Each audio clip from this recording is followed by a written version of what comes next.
कहते हैं जिस किसी पर भी माता लक्ष्मी की कृपा हो जाए उसके जीवन में कभी भी कोई परेशानी नहीं आती।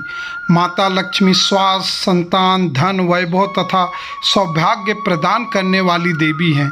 वो जब किसी मनुष्य पर कृपा दृष्टि डाल देती हैं उस मनुष्य का जीवन सफल हो जाता है। ऐसे ही एक पौराणिक कथा के अनुसार माता लक्ष्मी ने नौकरानी बनकर एक माली के घर में बरकत की और उसके परिवार को खुशियों से भर दिया। एक बार की बात है, भगवान विष्णु का मन शेषनाग पर बैठे बैठे बहुत उदास हो रहा था। उन्हें धरती पर घूमने की इच्छा हो रही थी और वे अपने यात्रा की तैयारी में लग गए। स्वामी को तैयार होता देखकर माता लक्ष्मी ने भगवान विष्णु से पूछा, अरे स्वामी, आज सुबह सुबह तैयार होकर कहाँ जाने की तैयारी में हो? देवी लक्ष्मी, पता नहीं मन कुछ उदास है, इसलिए मैं धरती लोक पर भ्रमण करने जा रहा हूँ। हे देव, आप धरती पर भ्रमण के लिए जाएंगे तो आपके बिना मेरा मन भी नहीं लगेगा। क्या मैं भी आपके साथ धरती लोक पर भ्रमण के लिए चल सकती हूँ?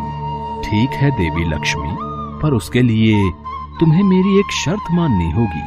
तुम धरती पर पहुंचकर उत्तर दिशा की ओर नहीं देखोगी।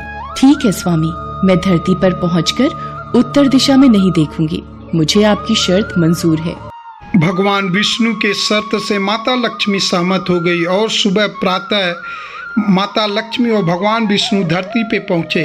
उसी समय सूर्य उदय हुआ था और रात बरसात होकर हटी थी। चारों ओर हरियाली ही हरियाली था। माता लक्ष्मी धरती की सुंदरता देखकर बहुत प्रसन्नचित हुई और भगवान विष्णु को दिया हुआ वचन भूल गईं। माता लक्ष्मी धरती को देखते देखते कब उत्तर दिशा की ओर देखने लगी उन्हें पता ही नहीं चला। धरती का वातावरण देखने में कितना मनमोहक है और वो फूलों से भरा खेत, ये तो कितने सुंदर फूलों से सजा हुआ है। मैं ये फूल यदि तोड़ लूं? उत्तर दिशा में माता लक्ष्मी को एक बहुत ही सुंदर फूलों का खेत नजर आया। उसी तरफ से खुशबू के साथ बहुत ही सुंदर सुंदर फूल खिले हुए थे। ये फूलों से भरा खेत था। माता लक्ष्मी बिना सोचे समझे उस खेत में चली गई और एक सुंदर सा फूल तोड़कर ले आई। जब माता लक्ष्मी भगवान विष्णु के पास वापस आई तो भगवान विष्णु के आंखों में आंसू थे। ये देखिए स्वामी, कितना सुंदर फूल है। अरे स्वामी, आपकी आंखों में ये आंसू क्या हुआ? स्वामी, क्या मुझसे कोई गलती हुई है? बताइए स्वामी। देवी लक्ष्मी, आप मेरा वचन याद नहीं रख पाई। शर्त के अनुसार आपको उत्तर दिशा में नहीं देखना था और साथ ही साथ आपको ये भी सोचना था कि किसी की कोई भी वस्तु को कभी भी किसी से बिना पूछे नहीं लेना चाहिए। स्वामी, मुझसे भूल हो गई, मुझे क्षमा कर दीजिए। देवी लक्ष्मी, आपने जो भूल की है उसकी सजा आपको जरूर मिलेगी। जिस माली के खेत से आपने बिना पूछे फल तोड़े हैं, ये भी एक प्रकार की चोरी है। इसलिए देवी लक्ष्मी, आप 3 वर्ष तक माली के घर में रहेंगी।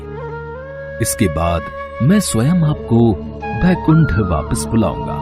जैसी आपकी आज्ञा स्वामी। माता लक्ष्मी ने चुपचाप सिर झुकाकर वचन स्वीकार किया और भगवान विष्णु वैकुंठ लौट गए। माता लक्ष्मी ने एक गरीब लड़की का रूप धारण कर लिया। खेत के मालिक का नाम माधव था। माधव की पत्नी और 2 बेटे 3 बेटियां थी। सभी उस छोटे से खेत में काम करके किसी तरह से गुजारा करते थे। खेत के पास ही माधव की झोपड़ी थी। माता लक्ष्मी माधव के झोपड़ी पे जाती है। माधव लड़की को देखकर पूछता है, तुम कौन हो और इस समय तुम्हें क्या चाहिए? मैं तुम्हारी क्या मदद कर सकता हूँ? मेरा नाम लक्ष्मी है। मैं एक गरीब लड़की हूँ। मेरी देखभाल करने वाला कोई नहीं। मैंने कई दिनों से कुछ भी नहीं खाया। मुझे कोई भी काम दे दो और मैं तुम्हारे घर का काम भी कर दिया करूँगी। बस मुझे अपने घर में एक कोने में आसरा दे दो। माधव बहुत ही अच्छे दिल का आदमी था।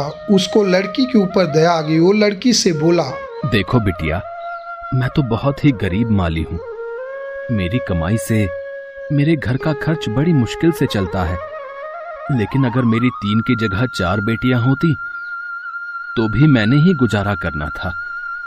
जैसा रूखा सूखा हम खाते हैं वही खिला सकता हूँ। यदि तुम मेरे यहाँ यही रूखा सूखा खाकर खुश रह सकती हो तो अंदर आ जाओ। आपने मुझे अपनी झोपड़ी में शरण दी, आपका बहुत बहुत शुक्रिया। 3 साल माता लक्ष्मी माधव के घर में नौकरानी बन के थी। जिस दिन से माता लक्ष्मी माधव के घर आई थी उसी दिन से बहुत आमदनी हुई और माधव ने एक गाय खरीद ली। अजी, ये नई गाय खरीद लाए, ये तो बहुत अच्छा हुआ। आज तुम्हारी आमदनी बहुत अच्छी हुई। सरला, सब माता लक्ष्मी की दया है। माधव, मैंने कोई चमत्कार नहीं किया, ये सब तुम्हारे दयालु स्वभाव का ही फल है जो आज तुम्हें प्राप्त हुआ है। तुमने तो मुझे एक गरीब लड़की समझकर अपने घर में शरण दी है।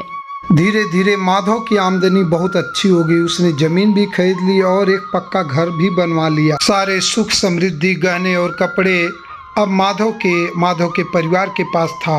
लक्ष्मी माधव के घर और खेत में काम किया करती थी। एक दिन माधव ने सोचा, मुझे ये सब इस लड़की लक्ष्मी के आने के बाद मिला है। जब से ये मेरे घर आई है मेरी किस्मत ही बदल गई है। माधव लक्ष्मी के बारे में सोच में ही था कि एक दिन जब वे अपने खेत से काम खत्म करके घर आया तो अपने घर के सामने द्वार पे एक देवी स्वरूप गहनों से सजी एक लड़की को देखकर हैरान रह गया। उसने ध्यान से देखा, अरे ये तो मेरी मुंह बोली बेटी यानी लक्ष्मी है क्या? ये तो साक्षात माता लक्ष्मी है। सरला बच्चों के साथ बाहर आओ, माता लक्ष्मी स्वयं हमारे द्वार पर आई है। माधव का पूरा परिवार बाहर आ गया। सब हैरान होकर माता लक्ष्मी को देख रहे थे। माता लक्ष्मी, हमें माफ करना, हमने अनजाने में आपसे अपने घर और खेत का काम करवाया। माता, हम आपको पहचान नहीं पाए, हमसे ये कैसा अपराध हो गया। माता, हम सबको क्षमा कर दो। माधव, तुम बहुत ही नेक दिल और दयालु व्यक्ति हो। तुमने मुझे आश्रय दिया, 3 साल तक अपनी बेटी की तरह रखा। इसके बदले मैं तुम्हें वरदान देती हूँ कि तुम्हारे पास कभी भी खुशियों की और धन की कमी नहीं रहेगी। तुम्हें सारे सुख मिलेंगे जिसके तुम हकदार हो। माधव और उसके परिवार को माँ लक्ष्मी आशीर्वाद प्रदान करती हैं। भगवान विष्णु के द्वारा भेजे हुए रथ से माता लक्ष्मी वैकुंठ लोक चली जाती हैं। तो दोस्तों, ये कहानी आप सभी को कैसी लगी? अगर अच्छी लगी हो तो कमेंट बॉक्स में जय माँ लक्ष्मी जरूर लिखें।